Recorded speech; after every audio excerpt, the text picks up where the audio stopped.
Good evening, Trump's family. Welcome back to my channel. Have a good night, everyone, and God bless you. Alright, let's get into the news. It was just a matter of time. Kevin McCarthy was eventually going to clinch the speakership role. Is it ideal? Probably not. Is it the end of the world? Is it the worst thing ever? Probably not either. But it's certainly not as bad as it could have been. And that, I think, has to be the story.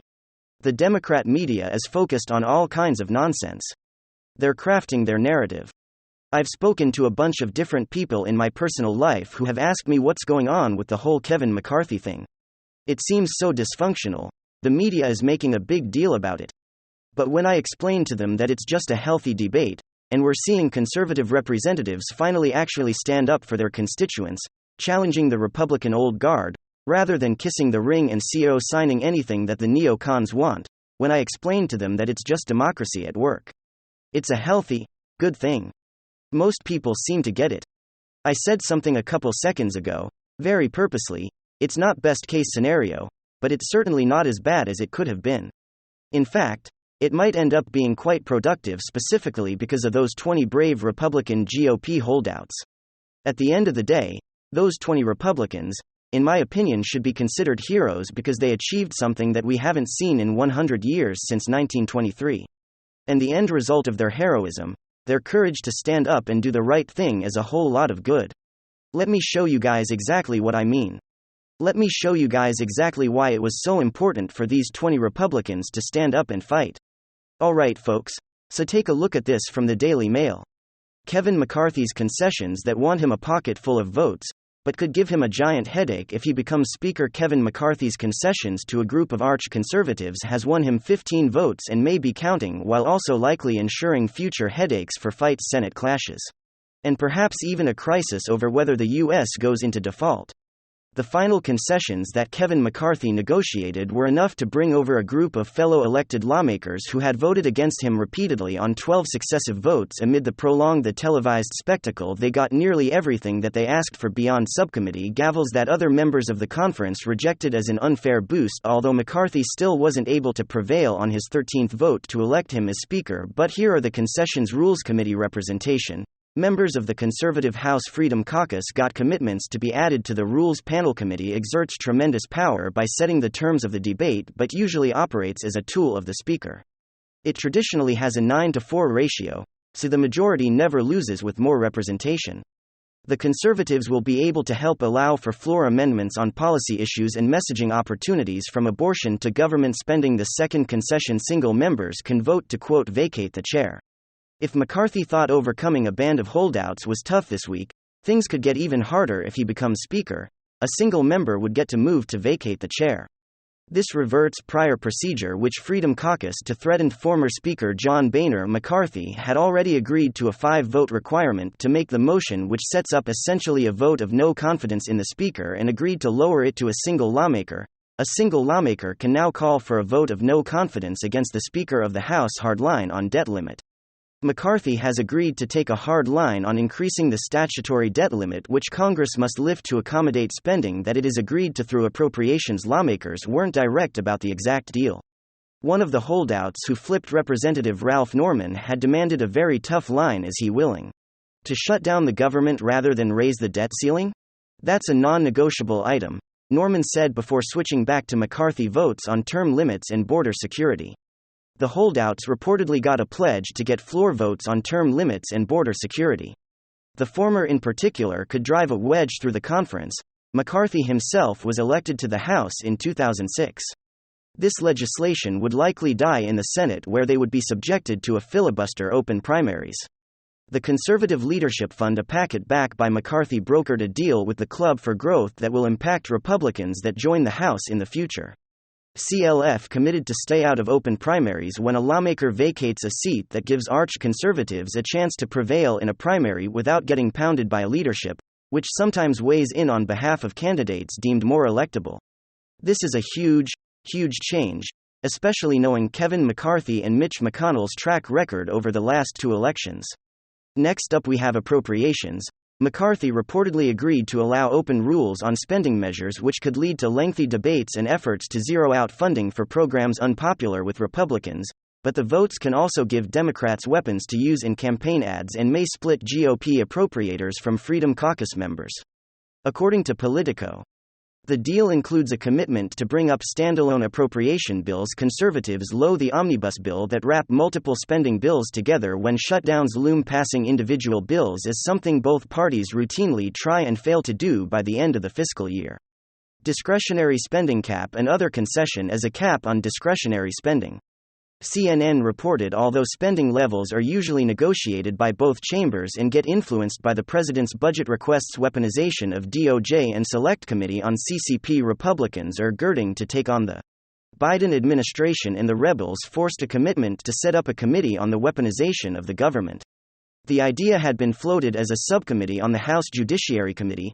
Its exact structure and membership was uncertain. According to the House Rules, package leaders prepared the procedure creates a select subcommittee on the weaponization of the federal government as a select investigative subcommittee of the Committee on the Judiciary. It also creates a select committee on the strategic competition between the United States and the Chinese Communist Party. And so these are decent concessions. And listen, none of this would have happened without those 20 Republican holdouts. The media is going to try to paint this picture as if Kevin McCarthy is the winner here. But he's not. The Freedom Caucus is roughly 40 members in the House. That's a significant amount of leverage. And they use that leverage to achieve historic concessions ahead of the House leadership change commitments on the debt ceiling, votes on term limits, and border security, and investigative committee focused on the weaponization of the DOJ and other federal agencies. McCarthy has also been forced to agree to lengthy debates before spending bills and supposedly a deal that includes commitment to bring up so hopefully less massive bills right before the final deadline, like the $1.7 trillion 4,000-page omnibus bill that just passed right before the holidays that Democrats voted on and even some Republicans voted on, and nobody even read the damn bill. I mean, here's proof. Here's Democrat Senator Chris Coons even admitting that he doesn't even know what's in the bill. Everyone listen to this. Well, Joe, I voted for the omnibus, and I'm proud to support it. I understand that I'm responsible, and so is my colleagues, that congressional delegation for the congressionally directed spending for Delaware. But I don't know exactly what every other member of the Senate has put in the bill. There was a lot, and I mean, a lot to be positive of here, friends. What we saw was a healthy, rigorous challenge to the GOP status quo, and it netted results. The end result was probably never going to be someone replacing Kevin McCarthy as leader. I mean, for Pete's sakes, the two people that were being promoted as leader didn't even want the job. Jim Jordan and Byron Daniels, both explicitly on the record, have stated that they don't even want to be the Speaker of the House. The end result was probably always going to be Kevin McCarthy. But at least we got best case scenario, Kevin McCarthy, or at least close to best case scenario. McCarthy has committed to various concessions, and if he doesn't follow through, well, it's going to be real bad for him. Let's just leave it at that. Not to mention any Republican member can call for a vote of no confidence as a sole detractor. So we'll just have to see. Kevin McCarthy's talking a decent game right now. Everyone listen to this. We will hold the swamp accountable. From the withdrawal of Afghanistan to the origins to the weaponization of the FBI. Let me be very clear. We will use the power of the purse and the power of the subpoena to get the job done. Okay, folks, it's hard to tell whether he's genuine, whether he's to be trusted. But given the current circumstances, you have to give him the benefit of the doubt while holding him accountable for every single decision and every single bill, every single vote. But I guess in conclusion, to wrap up the video here, what those 20 Freedom Caucus members did was truly historic, was beautiful, was brave, courageous. They achieved a whole lot for their constituents. And that right there should be the story. You know, Donald Trump's Truth Social posts from a couple of days ago where he said, "Take the wind and run." Well, I don't think just the shift from Nancy Pelosi to Kevin McCarthy was enough of a win, was successful enough. Not only is Nancy Pelosi now fired, but in the shift of leadership in the House, much more was accomplished through the courageous actions of Republican representatives. So it's really a double win. It's better than it would have been had they chose to just sit back and do nothing and just bend the knee to the power of the arm. Are insane, that's the real narrative, and screw whatever the left-wing mainstream media is saying. And then this is some big news. At least Ivanka will replace Adam Schiff. Actually, Michael Turner will replace Adam Schiff as chairman. But Elise Stefanik will replace Democrats. Schiff included on the House Intelligence Committee, Select Committee on Intelligence. She's on the Permanent Select Committee on Intelligence. Congresswoman Stefanik oversees and supports the 17 agencies that make up the United States intelligence community. This is on her website. You are going to have a huge change from endless failed investigations of Trump to investigations of Hunter and Joe and everyone around them for obvious potential graft and obvious and potential bribery schemes.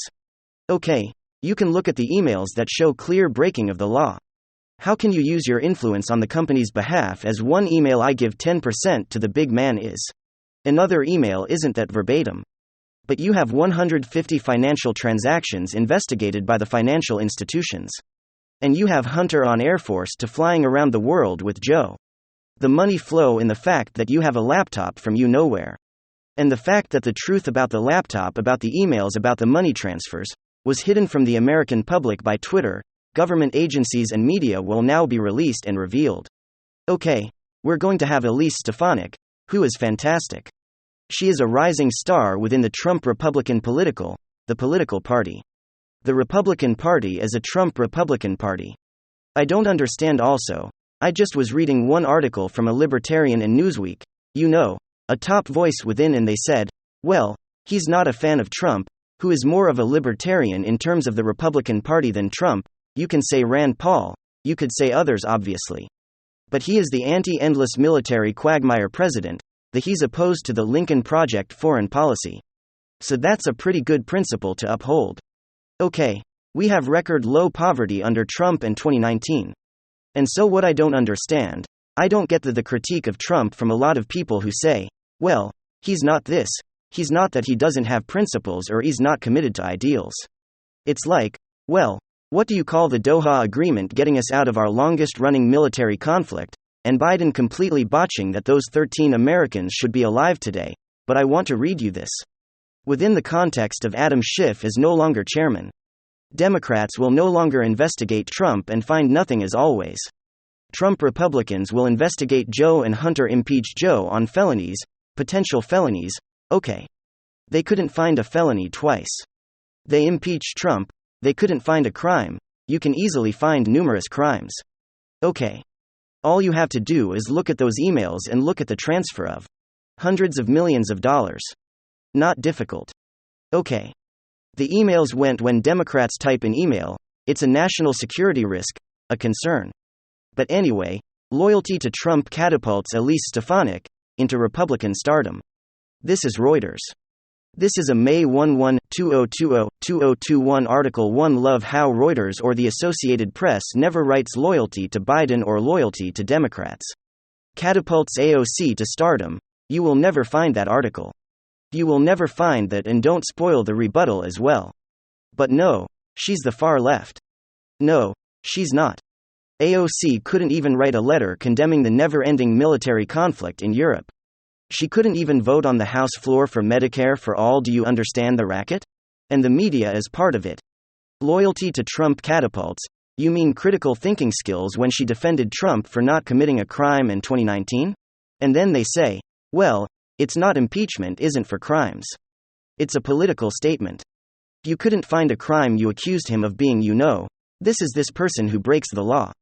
He's nobody's above the law, but you couldn't find a law Trump broke. You could find numerous laws that Joe and Hunter and Hillary broke. By the way, I think Hillary will be 24 nominee. I do think that, but you have a huge sea change. Matt Gaetz, I believe. And I read from a Newsweek article, will run for president in 24. And I explain how that'll work out. Thank you very much. WWG1WGA. Hit the like button. Hit the subscribe button to watch the next episode.